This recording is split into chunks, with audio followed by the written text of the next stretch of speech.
Hello செல்ல பிள்ளைங்களா, பாட்டி சமையல். பாட்டிக்கு இவ்வளோ நாளாக நேரம் கிடைக்கல. பாட்டியோட அம்மா சேர்த்துட்டாங்க. அது சாவுக்கு போனோம் வந்தோம் கருமாதி. அதனால் பாட்டிக்கு உடம்பும் சரியில்லை, தொண்டை கட்டிக்கிச்சு. அதனால் செய்யலை. இப்போ வெயில் காலம் வந்துச்சுல்ல செல்லப்பட்டுங்களா, இப்போ கூழ் செய்கிறோம். இப்போ டெய்லி கடையில் கூழ் கேட்குறாங்க, பாட்டி கூழ் வேணும் பாட்டி கூழ் வேணும்னு.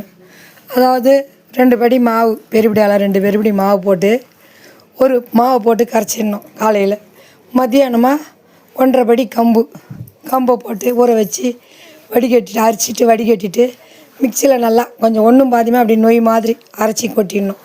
கொட்டி புளிச்சிடணும். மாவு கொட்டி 2த்தையும் ஒன்றா கரைச்சிட்டு மாவு புளிச்சதுக்கப்புறம் சாயங்காலம் ஒரு 6 மணிக்கா ஊற வச்சு ஆக்கி அந்த நொய் நல்லா வெந்துக்குதான்னு பார்க்கணும்.